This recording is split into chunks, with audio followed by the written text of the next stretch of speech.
Assalamualaikum warahmatullahi wabarakatuh. Kembali lagi bersama saya Freddy Susanto dan teman saya Dede Andri. Pada kesempatan kali ini saya akan menerangkan tentang materi arsitektur komputer. Langsung saja ya teman-teman ke materinya. Apa itu arsitektur komputer? Arsitektur komputer adalah konsep perencanaan serta struktur pengoperasian dasar dari sebuah sistem komputer. Arsitektur komputer ini merupakan rencana cetak biru dan deskripsi fungsional dari kebutuhan bagian perangkat keras yang didesain dengan kecepatan proses dan sistem interkoneksinya. Bisa dilihat teman-teman, di sini ada kata merupakan rencana cetak biru, yang dimana artinya adalah kerangka kerja terperinci atau arsitektur sebagai landasan dalam pembuatan kebijakan yang meliputi penetapan tujuan dan sasaran, penyusunan strategi, pelaksanaan program, dan fokus kegiatan serta langkah-langkah atau implementasi yang harus dilaksanakan oleh setiap unit di lingkungan kerja. Jadi bisa dikatakan rencana cetak biru ini adalah kerangka kerja terperinci ya teman-teman. Selanjutnya, arsitektur komputer juga dapat diartikan sebagai ilmu yang mempelajari tentang cara menghubungkan berbagai komponen perangkat keras atau hardware sehingga dapat terciptanya sebuah komputer yang memenuhi kebutuhan fungsional dan kinerja. Jadi, arsitektur komputer sendiri di sini kita diajarkan supaya bisa merakit sebuah visi ya teman-teman, menghubungkan berbagai komponen perangkat keras semisal CPU, power supply, yang begitu ya teman-teman. Jadi itu disatukan dan terciptanya sebuah komputer yang memenuhi kebutuhan fungsional dan kinerja ya teman-teman. Lanjut. Klasifikasi arsitektur komputer.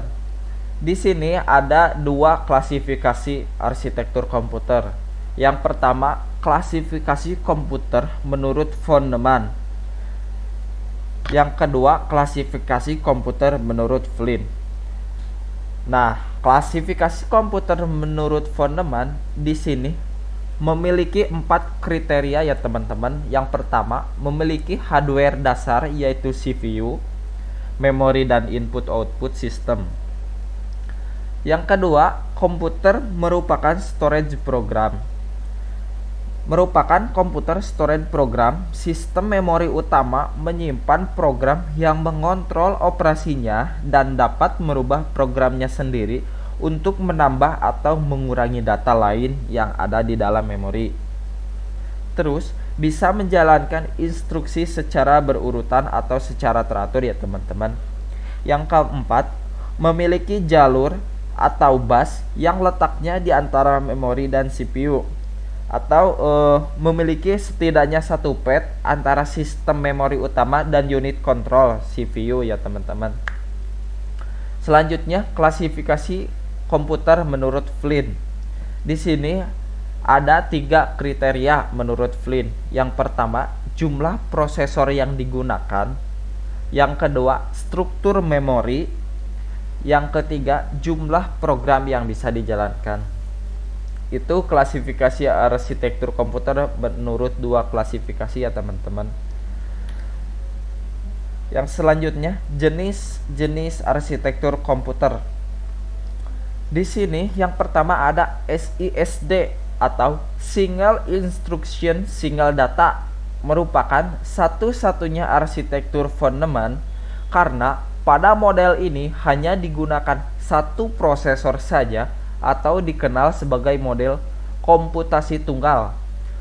Untuk contoh komputer yang menggunakan model ini adalah Univaci, IBM 360, CDC 7600, Cray 1, PDP 1. Nah, di sini teman-teman bisa melihat ada gambar SISD, Single Instruction Single Data. Jadi di sini ada satu instruksi itu dijalankan oleh satu data ya teman-teman. Karena si SISD ini Ini merupakan single instruction, single data. Jadi satu instruksi dikerjakan oleh satu data ya teman-teman. Lanjut, yang kedua ada SIMD atau Single Instruction Multiple Data. Berbeda dengan SISD, model ini menggunakan banyak prosesor dengan instruksi yang sama. Namun, setiap prosesor mengolah data yang berbeda. Untuk contoh penggunaan komputernya, ada beberapa yaitu ILIAC 4, MASPAR, Cray-XMP, Cray-YMP, Thinking Machine, CM2, dan Cell Processor. Nah, di sini juga ada gambar SIMD ya teman-teman. Single instruksi multiple data. Satu instruksi dikerjakan oleh beberapa prosesor dengan instruksi yang sama ya teman-teman. Kalau tadi mah SISD single satu instruksi satu data, kalau SIMD satu instruksi dikerjakan oleh beberapa data ya teman-teman. Di situ bedanya. Lanjut, ada MISD, Multiple Instruction Single Data. Model ini merupakan kebalikan dari model SIMD karena banyak menggunakan prosesor dengan setiap prosesor menggunakan instruksi yang berbeda namun mengolah data yang sama. Nah, untuk MISD sendiri ya teman-teman, di sini multiple instruksi, jadi beberapa instruksi dikerjakan oleh satu data saja ya teman-teman. Bisa dilihat dari gambarnya saja. Ini ada dua instruksi namun dikerjakan oleh satu data ya teman-teman untuk MISD sendiri. Lanjut, yang keempat ada MIMD, Multiple Instruction Multiple Data. MIMD memiliki banyak prosesor dengan instruksi serta pengolahan data yang berbeda. Beberapa komputer yang menggunakan model ini adalah IBM Power 5, XP atau Compact Alpha Server, Intel IA32, AMD Opteron, Cray X3, dan IBM PGL. Nah, untuk MIMD sendiri ya teman-teman, di sini banyak prosesor dengan instruksi serta pengolahan data yang berbeda. Jadi, untuk MIMD sendiri, masing-masing prosesor dikerjakan dengan data yang berbeda ya teman-teman. Itu untuk MIMD sendiri. Nah, lanjut ke fungsi arsitektur komputer.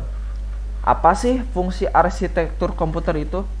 Arsitektur komputer berfungsi sebagai perancangan awal komputer dengan menggunakan bahasa pemrograman. Yang pertama, perancangan awal komputer. Yang kedua, mengontrol komponen yang ada di komputer. Yang ketiga, dapat melakukan multitasking.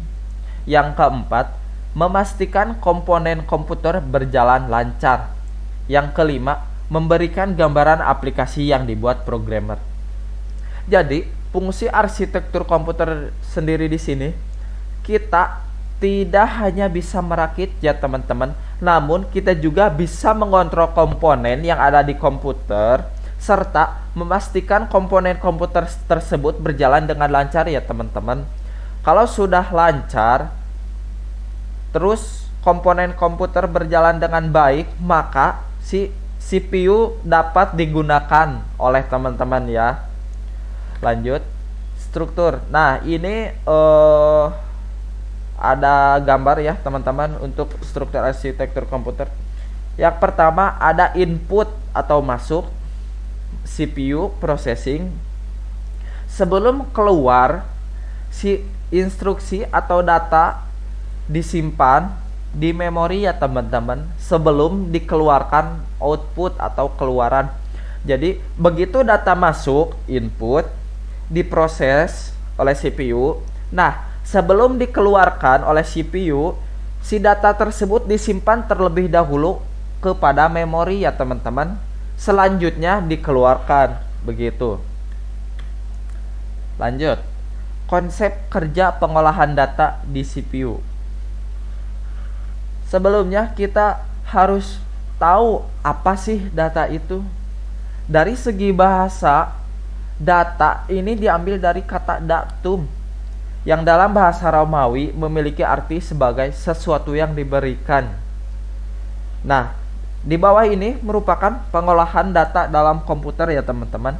Yang pertama ada siklus pengolahan data, di mana proses mengubah informasi yang ada menjadi bentuk yang lebih mudah dipahami dan diinterpretasikan. Jadi pada siklus pengolahan data di sini, proses mengubah informasi yang ada menjadi bentuk yang lebih mudah dipahami dan diinterpretasikan. Siklus pengolahan data merujuk pada tahapan yang dilalui saat mengolah data ya teman-teman.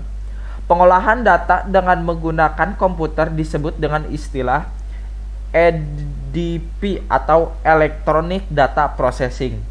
Siklus pengolahan data pada dasarnya ada 3 tahapan, yaitu input, processing, dan output. Tahap tersebut kemudian dikembangkan dengan menambahkan tahap storage dan menjadi model siklus pengolahan data atau data processing cycle ya teman-teman. Yang kedua ada origination dan input. Origination adalah tahapan pertama yang dalam siklus pengolahan data, yang mana merupakan aktivitas mengumpulkan, mencari, dan mencatat data yang diperlukan atau diolah. Nah, dalam tahap ini dilakukan secara manual dan belum menggunakan komputer. Tahap selanjutnya setelah data terkumpul, yaitu input. Tahap ini merupakan proses masukkan data-data yang sudah terkumpul menggunakan perangkat input atau input device. Nah, contoh input device itu seperti keyboard, mouse ya teman-teman. Yang ketiga ada processing dan output. Nah, pada tahap ini data diolah untuk memperoleh informasi seperti melakukan perhitungan, manipulasi data, pengurutan, pengelompokan data, dan sebagainya sesuai yang diperlukan. Tahap ini selanjutnya ya teman-teman, unit pemrosesan disebut dengan CPU ya teman-teman, atau Central Processing Unit, yang bekerja dengan aritmatika dan logika terhadap data yang ada atau yang sudah diinput sebelumnya. Unit pemrosesan terdiri dari ALU atau Arithmetic Logical Unit, yang berfungsi memproses data berbentuk angka dan logikal seperti matematika dan statistika ya teman-teman. Serta CU atau Control Unit, yang berfungsi mengontrol proses yang dilakukan sebelum memberikan output. Data yang sudah diproses akan menghasilkan keluaran atau output. Output di sini berisikan informasi yang dibutuhkan, bisa berupa angka, berupa kata, berupa simbol, grafik, suara, maupun karakter khusus ya teman-teman. Yang keempat ada distribution dan storage. Pada tahap ini merupakan proses penyimpanan hasil pengolahan data ke dalam perangkat penyimpanan atau storage device, sehingga nantinya dapat digunakan kembali untuk proses pengolahan data selanjutnya jika dibutuhkan di waktu mendatang. Nah, teman-teman, pada tahapan ini merupakan aktivitas menyalurkan atau membagikan informasi yang diperoleh kepada pihak atau orang-orang yang terkait yang membutuhkan informasi tersebut. Lanjut, komunikasi komputer. Komunikasi komputer adalah sebuah proses di mana 2 atau lebih perangkat komputer yang saling terhubung atau terkoneksi antara satu dengan yang lain dan digunakan untuk berbagi sumber data, instruksi dan informasi ya teman-teman. Jadi kalau semisalkan perangkatnya satu, itu tidak bisa dikatakan sebagai komunikasi komputer ya teman-teman.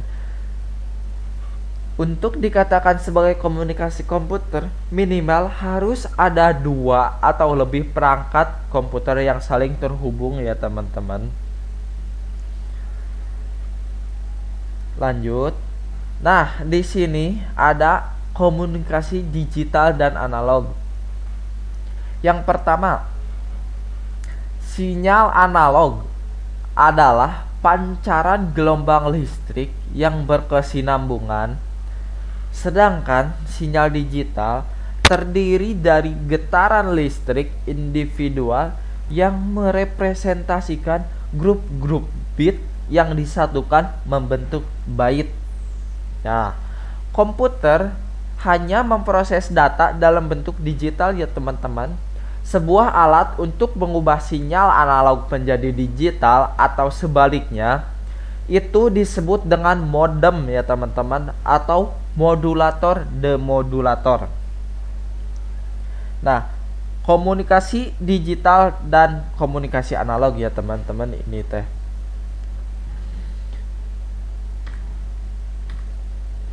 Nah, mungkin teman-teman presentasi dari saya dicukupkan sekian. Selanjutnya mengenai jaringan komputer akan disampaikan oleh teman saya yaitu Dede Andri. Kepadanya saya persilahkan. Baik, terima kasih kepada Freddy. Yang selanjutnya kita akan membahas tentang jaringan komputer.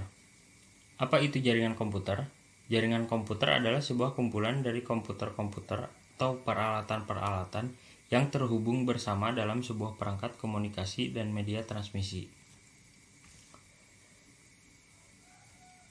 Untuk memudahkan memahami jaringan komputer, para ahli telah mengelompokkan jenis-jenis jaringan komputer berdasarkan 3 jenis. Yang pertama ada berdasarkan area, yang kedua berdasarkan media transmisi data, dan yang ketiga berdasarkan fungsi atau manfaat.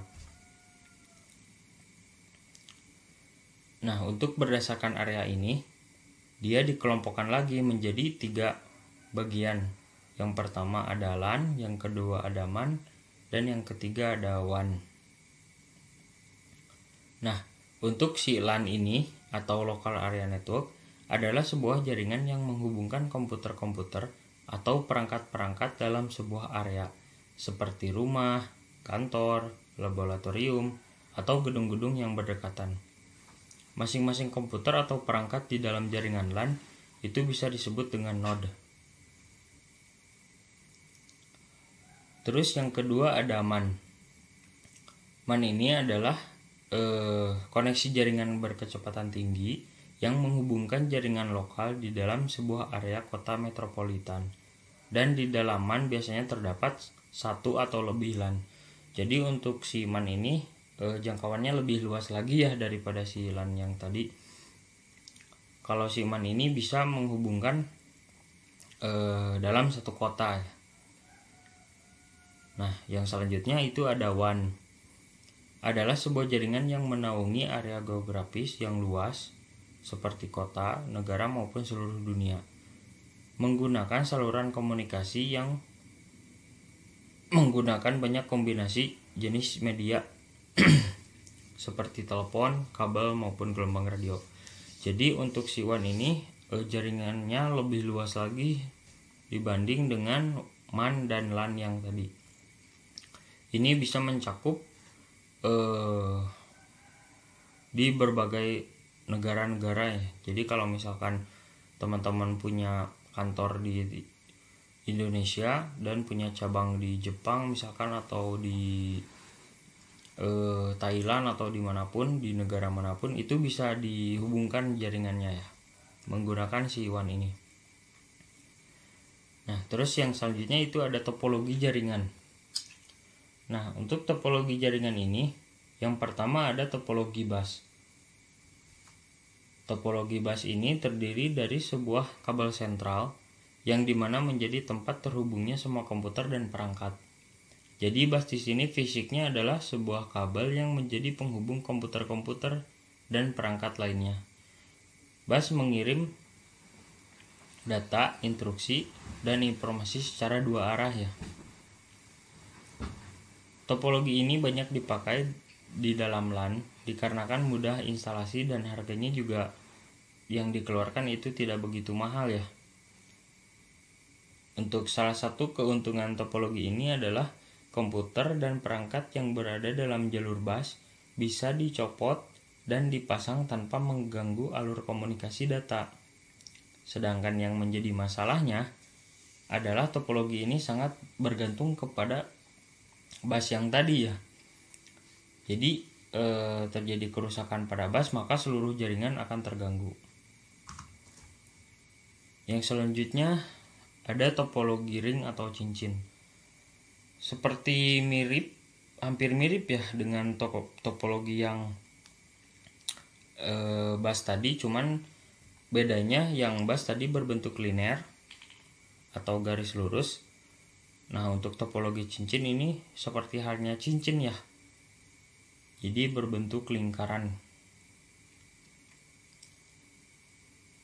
Data berjalan antara komputer ke komputer lainnya berputar satu arah di dalam cincin. Ketika sebuah komputer mengirim data, maka data tersebut melintas melalui komputer-komputer lainnya sebelum akhirnya terhenti di komputer yang dituju. Nah, untuk kelemahan topologi ini, jika ada sebuah komputer yang mengalami kerusakan, misalkan komputer ini mengalami kerusakan, atau komputer yang ini atau komputer yang mana aja lah mengalami kerusakan. Nah, maka komputer yang sebelumnya itu tidak akan ada masalah ya. Nah, tetapi untuk komputer yang selanjutnya itu akan mengalami masalah ya. Jadi terhenti di komputer yang rusak tadi.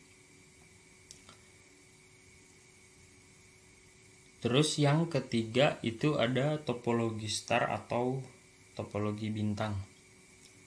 Di dalam topologi bintang, semua komputer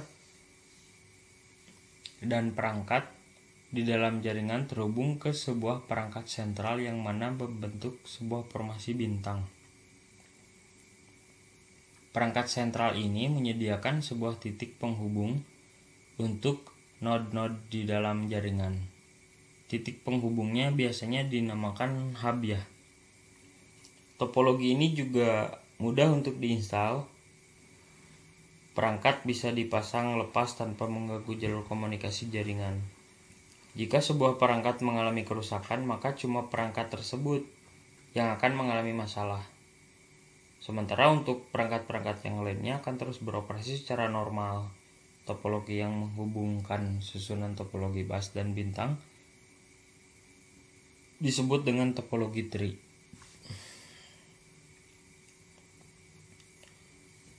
Nah, untuk yang kedua itu ada berdasarkan media transmisi.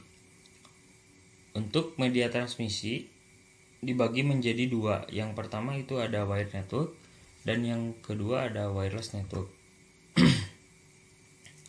Nah, untuk wired network, jaringan komputer yang menggunakan kabel sebagai media penghantarnya. Pada wired network ada beberapa pilihan kabel ya yang biasanya kita pakai.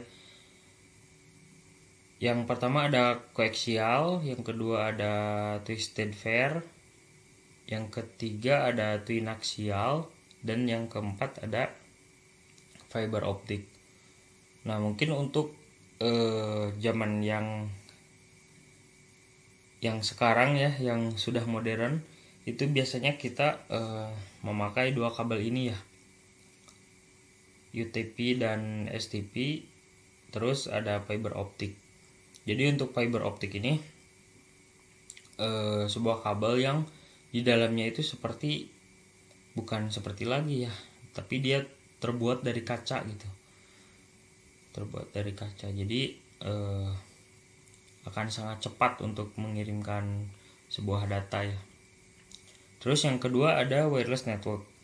Nah, berbeda dengan yang tadi yang wireless network ini menggunakan gelombang radio untuk transmisi datanya. Nah, ada beberapa jenis-jenis wireless network, diantaranya yang pertama ada WPAN, yang kedua ada WLAN, terus WMAN dan WWAN. Terus yang selanjutnya itu berdasarkan fungsi atau manfaat. Berdasarkan fungsi, ada beberapa fungsi ya, bahkan banyak mungkin ya fungsi jaringan komputer. Yang pertama untuk berbagi dokumen, yang kedua untuk menjaga dan memanajemen keamanan data, yang ketiga memudahkan dalam berkomunikasi, dan yang keempat menyampaikan informasi secara cepat dan membantu aktivitas manusia. Oke, mungkin sekian